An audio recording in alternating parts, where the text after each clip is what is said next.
Hi friends, ఈరోజైతే మా లంచ్లో టమాటో పప్పు చేస్తున్నాను. దానికోసం ఇలా పప్పు ఉడకబెట్టి పెట్టుకున్నాను. ఇక్కడైతే బియ్యం కడిగి పెట్టుకున్నాను. ఈరోజు ఫ్రై ఏమో బీన్స్ ఆలు మీల్ మేకర్ ఫ్రై అండి. బీన్స్ ఆలు మీల్ మేకర్ కర్రీ చేస్తున్నాను. ఇక్కడ మీల్ మేకర్ కూడా నానబెట్టుకున్నాను. కొంచెం సాల్ట్ వేసి ఎందుకు సాల్ట్ వేసి నానబెట్టుకున్నాను అంటే మీల్ మేకర్ టేస్ట్లెస్ కదండి. మనం సాల్ట్ వేసి నానబెట్టుకుంటే వాటర్ అబ్జర్వ్ చేసి మనం మీల్ మేకర్ తినేటప్పుడు చాలా టేస్టీగా ఉంటుంది.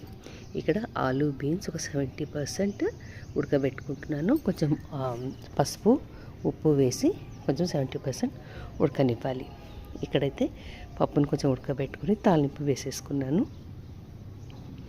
తాలింపు వేసుకున్నాక ఒక 2 నిమిషాలు ఉడకనిచ్చి దింపేశాను. ఇక్కడైతే ఉల్లిపాయలు ఫ్రై చేసుకుంటున్నాను. కర్రీకి ఫ్రెష్గా నూనె అల్లం వెల్లుల్లి పేస్ట్ వేసాను. ఉడకబెట్టుకున్న బీన్స్ ఆలు కూడా వేసేసాను. కొంచెం ఆయిల్లో ఈ బీన్స్ ఆలు అనేది ఫ్రై చేసుకోవాలి. మనము కొంచెం మగ్గనివ్వాలి ఆయిల్లో. ఇలా మగ్గినాక మనం మీల్ మేకర్ యాడ్ చేశాను. చాలా బాగుంటుందండి మీల్ మేకర్ ఆలు బీన్స్ ఫ్రై, చాలా హెల్తీ కూడా. కారం ఉప్పు పసుపు ధనియాల పొడి వేసేసి ఇలా మూత పెట్టుకొని మగ్గించుకున్నాను.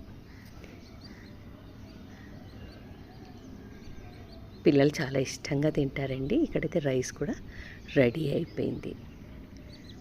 ఇక్కడ ఫ్రై కూడా రెడీ అయిపోయింది. లాస్ట్లో కొత్తిమీర వేసేసాను. ఇదండి ఈరోజు మా లంచ్. బీన్స్ ఆలు meal maker fry, white rice, tomato పప్పు. వేడి వేడిగా లంచ్ సర్వ్ చేయడమే. పప్పులో చింతపండు ఏం వేయలేదండి. ఉట్టి టమాటోస్ పచ్చిమిర్చి అవి ఉడకబెట్టుకొని తాలింపు వేసేసుకున్నాను. మీకు నా రెసిపీస్ నచ్చితే తప్పకుండా లైక్ చేయండి, షేర్ చేయండి అండ్ సబ్స్క్రైబ్ చేసుకోండి. పక్కనే ఉన్న బెల్ ఐకాన్ని యాక్టివేట్ చేసుకోండి ఫర్ ద అప్డేట్స్. ఇంకొక మంచి రెసిపీతో మళ్ళీ మీ ముందుంటాను. Until then take care, be safe and this is Sarla signing off. Bye.